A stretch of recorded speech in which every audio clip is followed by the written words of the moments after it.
What's up, Rafael Cortez here. Welcome to your real estate wholesale series. Today I want to break down a very common question. A lot of times I get asked by students and people who are trying to get into real estate wholesale as to, what's the process? What's the operating system? What is, step one, step two, step three?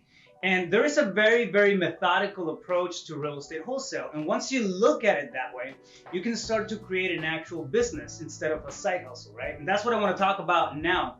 I want to paint the picture, the overall picture of what your real estate wholesale operating system should look like. There's different stages in this business, just like any other business, that you have to account for, that you have to keep in mind and really watch out for as you're building and growing your business. Remember, we're trying to learn and earn at the same time, not just learn for the sake of learning, right? Which is huge. So the first thing, when you start looking for motivated sellers and you start asking questions, you don't just go about it aimlessly. Okay, you have a marketing strategy, you have a marketing plan, you put your marketing dollars into this very specific bucket so you can monetize and get the biggest return on investment on that money. Okay, so you have to get that lead flow coming into you, and that can be in multiple different ways. It can come in through cold calling, it can come in through pay-per-click, SMS campaigns, you name it, but it's sourcing. Basically what's happening at this point is that you're looking for people who are interested and they're just raising their hand. You're not doing any pre-qualifying. You're not doing,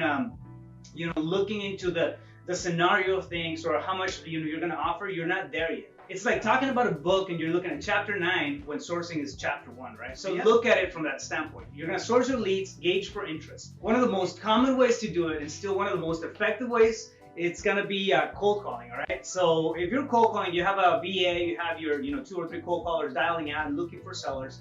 All they're doing at this point is they're sourcing the leads. I see it time and time again where cold callers are assigned the task of pre-qualifying and even making some offers. And what happens there is that if you don't have the training dialed in, if you don't have it down to a T, you're going to lose a lot of opportunities, because at the end of the day, cold calling is one of those entry-level positions, right? So it's not a highly skilled spot. Basically, they're going off of this one-page script, and they're trying to gauge interest. That's all they're trying to do. And if you try to step that a notch higher and then have them pre-qualified and have them make offers just because you don't want to deal with those leads, a lot of opportunity can be lost in that process. So anyways, you go back through your sourcing, people raise their hand, and now you have a lead, right? So anybody who's asking for an offer pretty much makes it over to the qualifying process. When you're talking about sourcing, all you have is data. You don't have leads, you don't have prospects. It's just rows and rows of data, right? So after they raise their hand and they're interested in talking about an offer, now you have a lead. All right, what's going to happen? You're going to try to convert that lead over to a prospect. So sourcing gives you leads. Now we move on to converting, and this is where the discovery conversation happens as a lead manager. Usually somebody else, like a lead manager who has more training, comes in and takes over the responsibility of working that lead and turning it into a prospect so you can lock it on the acquisitions process. All right, so when you're looking at converting a lead, you're going through a discovery process. You're trying to find out what the real problem is. Come into it with the mentality of problem solving. You can't come into it just thinking about the money and thinking that that's going to be the end-all be-all solution for every seller. It's not. People have different pain points. They have different things that they need help with. Sometimes it can be just they can't get rid of somebody that's in a particular property.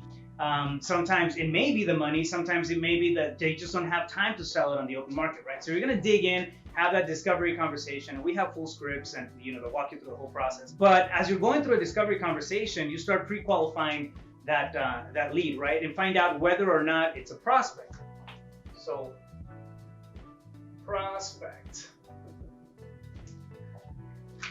A prospect, it's gonna be somebody who fits the 4 criteria.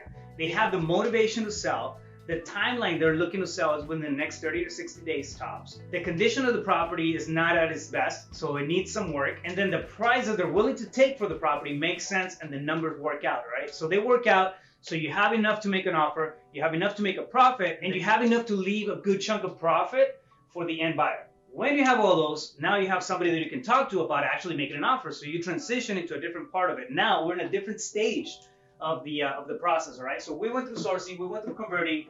Now we're on the acquiring. This is where you lock up the deal, where you start negotiating numbers, when you start, pulling comps and building your ranges and making sure that the offer that you're putting on the table makes sense for that seller, it makes sense for you, and then it makes sense for the end buyer. If you lock something too high, it's gonna sit there, you're not gonna be able to sell it, and then you're gonna have a sour conversation with the seller as to why you couldn't close on this deal, right? So that's where the acquisition process, different set of skills here on the acquisition process.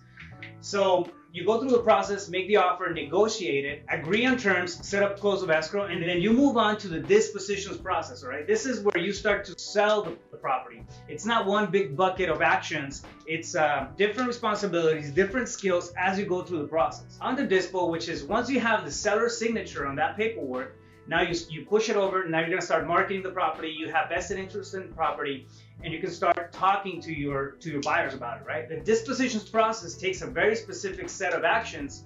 It can be a little bit more complicated. Also, too, is the fact that it is a very, very relations-driven type of job role. You're building good relationships with your buyers, and you're making sure that they're in the loop as to everything that you're getting down the pipe, right? You want to make sure that they open your emails. You want to make sure they look at your marketing, and and that they are connected to everything that you're doing. So when you get a property in, you can push it fast. Now, during the disposition process is when you set up walkthroughs with the buyers, when you start, working on the transaction coordination between you and title and making sure that all the ends connect. So you go through that process, close of escrow comes along. This is where a lot of the deals stop. Close of escrow comes along, people get a check, and now they move on to the next one. But this is where the difference between building a business and having a side hustle comes in, all right? When you're done with a deal and you close escrow and you get paid, this is where you start tracking your results, okay? This is where you go back and look at your results. You've been tracking the marketing, you've been tracking the actions. How many conversations does it take for you to get from point A to point B? How did you negotiate the deal? What could you have done differently? And you're tracking all those KPIs, key performance indicators. This is where KPIs come in. And we have a very specific set of KPIs that we track, but what we do is once we have all that data, we can look at it after 3 or 4 deals, and you start seeing a pattern. You start to build this pattern, and that's a behavior of your business. So you take that with you, and then you have an improvement session, which is brainstorming. It's breaking everything down. It's looking at those KPIs and those numbers and those results in a very specific manner, and then dialing it in, improving it. So you save more money in the marketing on the next time. So you build a sustainable business, and you can actually start to project how many deals and how consistent you can be about those deals that are coming down your pipeline. So very important. This is the key element that a lot of the wholesalers out there are missing out on, which is the improvement portion. Looking at the KPIs after you get them and actually going through that process, through that discovery session that's in-house, and having that honest, and true conversation with yourself and your team. If you have a team, if you have VAs, this is where they all come in, right? So you start fine-tuning and improving your operation, saving again on the overhead, making your process better, and building a lean, effective, strategic, and simple business with more profits. If you want to find out more on how to build a business, not just a side hustle, go to wholesalinginc.com, set up a phone call, have a conversation with our team, and if it makes sense, I look forward to working with you personally. I'll catch you on the next one. Stay focused, you got this.